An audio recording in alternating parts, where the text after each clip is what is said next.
বর্তমান দিনে কিছু কিছু আমার মুসলিম ভাই আছে, হাজি সাহেব, গাজী সাহেব, হ্যাঁ কত সাহেব, হিন্দু ধর্মের কলঙ্ক রটাতে চাইছে, সনাতন ধর্মের গায়ে কলঙ্ক ছেটাতে চাইছে। ভালো করে ভেবে দেখবেন, তারা অনেকে বলছে শিবলিঙ্গ কেন পূজা করে জানো? ভাববেন, ভালো করে ভাববেন। কদিন আগে আমি একটা ফেসবুকে দেখছিলাম, শিবলিঙ্গ নিয়ে একটা হাজি সাহেবের কথা। একটা মুসলমান বক্তা বলছেন যে শিবলিঙ্গ মানে কি, লিঙ্গ মানে হচ্ছে আমাদের পুরুষদ্বার, আর যেটা রাখা আছে ওটা হলো মেয়ে ছেলেদের জনিদার। তাহলে হিন্দু ধর্ম কি করে শ্রেষ্ঠ বলা হয়? ম্লেচ্ছ জিনিসগুলো পুজো করছে। ভালো করে ভাববেন। আরো একটা মজার কথা, কয়েকদিন আগে আমাদের সায়নী দিদিমণি, ওনার চরণে কোটি কোটি প্রণাম জানাই। জানি না ভগবান ওনাকে কি জিনিস দিয়ে গড়েছে। হ্যাঁ, নারী জাতির যে একটা কত কলঙ্ক জাতি, ও যে একটা কি জিনিস, সেটা আপনাদের এই হরিবাসরে বলতে আমার দ্বিধা নেই। আমাদের শিবলিঙ্গের উপরে কন্ডম লাগিয়েছে, জানেন? আপনারা ফেসবুক ইউটিউব তো সার্চ করেন, কত বড় সাহস! একটা শিবলিঙ্গের উপরে একটা কন্ডম লাগিয়ে দিয়ে আমাদের সনাতন ধর্মের কলঙ্ক রটাতে চায়। বাজে থার্ড ক্লাস একটা মেয়ে ছেলে দেখেছেন কত বড়, হ্যাঁ, ম্লেচ্ছ নিকৃষ্ট কাজ করেছে। আজকের ভালো করে ভেবে দেখবেন, সেই দিদিমণি আবার কালকে দেখলাম একটা ওই আকন্দ ফুলের মালা নিয়ে সেই শিবলিঙ্গকে পুজো করছে। এরা কোন জিনিস, কোন জাতের জিনিস আমার মাথায় এখনো ঢোকে। যেটাকে ঘৃণা করলো, যেটাকে একদম ম্লেচ্ছ জায়গায় পৌঁছে দিল, আবার সেটাকে পুজো করছে। রাগ করবেন না, কথাটা ভাববেন। সমাজের বুকে এমন কিছু মানুষ আজকের দেখবেন, এইসব দেবদেবতাদের নিয়ে তারা কিন্তু ফাসলামও জুড়ে দিয়েছে। খুব মন দিয়ে শুনবেন। লিঙ্গ মানে কি জানেন? তাই যদি আসি একেবারে কাঁচা কথায় পাকা কথা, আপনার আমার মা, আপনার আমার বাবা, জন্মদাতা, বিদ্যাদাতা, জ্ঞানদাতা, আর শ্বশুর অভয়দাতা, পিতা বলি তার। জন্মদায়িনী, বিদ্যাদায়িনী, জ্ঞানদায়িনী, শাশুড়ি অভয়দায়িনী, এই হলো পঞ্চজনন। বোঝা গেল? বুঝতে পারলেন না? পৃথিবীতে 5টা বাবা আছে। জন্মদাতা বাবা, বিদ্যাদাতা যিনি মাস্টার মশাই, তিনিও আমাদের একাধারে বাবা। স্কুলের যদি কোনো মাস্টার মশাই থাকেন, আমি সশ্রদ্ধ প্রণাম করি, তাকে স্যালুট জানাই। কারণ কোনো মাস্টার মশাই যখন বাচ্চাটাকে পড়াশোনা শেখায়, মাস্টার, মাস্টার, মা মানে হলো মাতৃশক্তি, স্টার মানে বাবা, মার বাবার ভালোবাসা যার ভিতরে লুক্কায়িত, সেই তো মাস্টার। কি তাহলে ভেবে দেখবেন, বাবা মায়ের ভালোবাসা দিয়ে যে ছেলেটাকে মানুষ করে তিনি হলেন মাস্টার। তাই আজকের এখানে যারা বসে আছেন মাস্টার মশাই, আমি তাদের শতকোটি প্রণাম জানিয়ে বলি, একাধারে তারাও কিন্তু আমাদের বাবা। এখনকার দিনে রাস্তায় যদি কোনো মাস্টার যায়, আমরা তাকে শ্রদ্ধা করি না। বিড়ি ফুঁকানোর দরকার, ফুঁকাচ্ছি, জ্ঞানাক্কেল আমাদের তো বেড়ে গেছে। কি বলুন? শালা কোথায় বিড়ি খেতে হয় সে জ্ঞানটা আমাদের হলো না রে। কোন কোন জগতে আমরা বাস করি? যাক, ক্ষমা করবেন। তাহলে একাধারে আস্তে, মাস্টার মশাই তিনি আমাদের বাবা, জন্মদাতা, বিদ্যাদাতা, জ্ঞানদাতা, যিনি আমাদের কর্ণকুহরে মন্ত্র দেন তিনি আমাদেরও বাবা।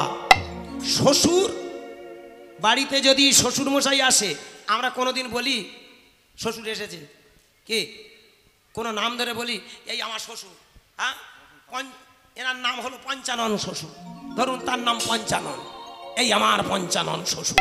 কোনোদিন নাম ধরে বলেছি কি? রাগ করবেন, কথা ভাববেন। আমরা তাকে কি বলি? ইনি আমার বাবা। ভালো করে ভেবে দেখবেন। তাহলে শ্বশুর তিনি একাধারে আমাদের বাবা, তার নাম ধরি না, তাদেরকে আমরা দেবতার মতো ভালোবাসি। তাহলে কি বললাম? জন্মদাতা, বিদ্যাদাতা, জ্ঞানদাতা, শ্বশুর আর অভয়দাতা। এই যে আলোগুলো আজকের জ্বলছে কার শক্তিতে জানেন? জেনারেটরের শক্তিতে। কি বলুন? কথাগুলো ভালো করে ভাববেন। জেনারেটরটা যদি না আজকের শক্তি দিত, এই আলোগুলো জ্বলতে পারত কি? ঠিক তেমন আজকের আপনারা হলেন আমার জেনারেটর, আপনারা শক্তি দিয়েছেন বলে তবে আজ দুটো কথা বলতে পারি। সেইখানে আপনারা ওই যে অভয় আশীর্বাদ, আপনারা আমার অভয় দাতা পিতা, আপনারা কৃপা করেছেন বলে তবে দুটো কথা বলতে পারছি। যে কারণে বাবা একাধারে আপনারা হরিবাসরে আমার যারা এসেছেন তারা আমার অভয় দাতা বাবা।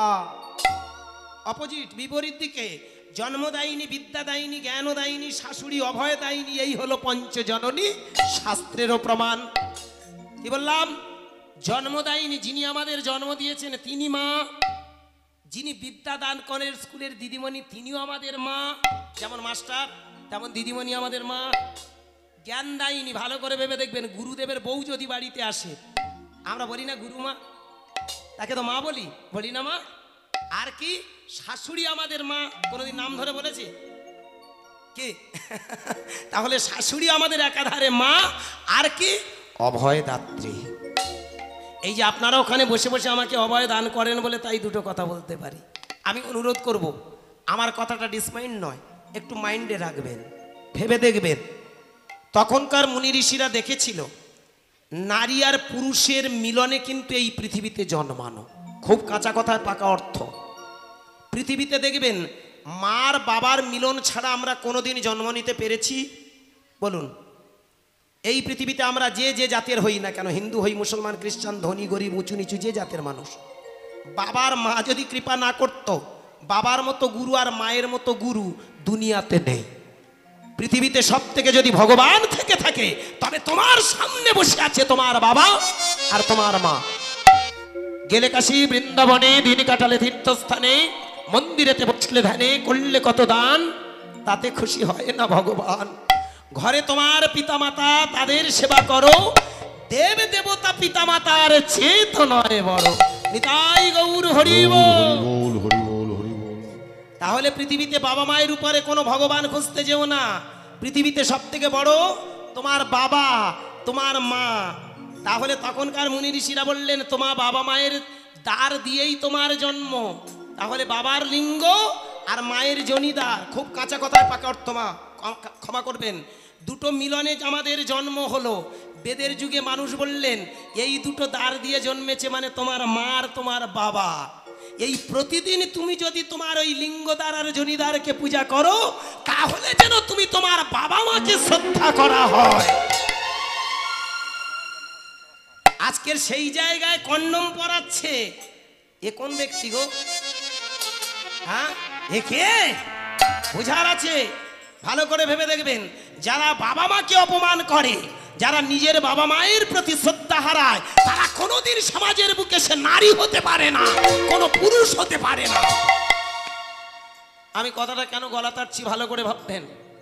যে কারণে ভেবে দেখবেন, আস্তে বৈদিক মুনি ঋষিরা তারা শিখিয়ে দিয়ে গেল পৃথিবীতে দেখো তোমার বাবার তোমার মা মানে এই শিবলিঙ্গ, একই সঙ্গে দুজনেরই বাস। আর এটা দিয়ে আরো একটা জ্ঞান তত্ত্ব শেখালেন, প্রতিদিন তুমি যখন ওই দ্বারকে পূজা করবে এটা দিয়ে তোমার ভেতরে চেতনা তৈরি হবে। এই পৃথিবীতে মায়ের দ্বার আর বাবার দ্বার দিয়ে যে কত কষ্ট পেয়েছি আমরা, যারা সাধক মার্গের মানুষ তারা প্রার্থনা করে আর যেন পৃথিবীতে জন্ম নিতে না হয়।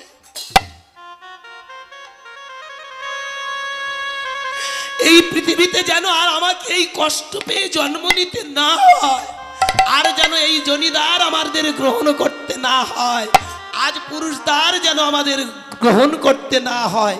তাই বেদের যুগের মানুষরা এই নারকীয় যন্ত্রণা তথা এই জন্ম মৃত্যুর ছক থেকে রেহাই পাওয়ার জন্য তারা আমাদের এই সনাতন ধর্মের রীতি করে গেছে এই শিবলিঙ্গ পূজা। কি আমার কথা একটু বোঝা গেল? খুব কাঁচা কথা দিয়ে আপনাদের চরণে নিবেদন করে গেলাম বাবা।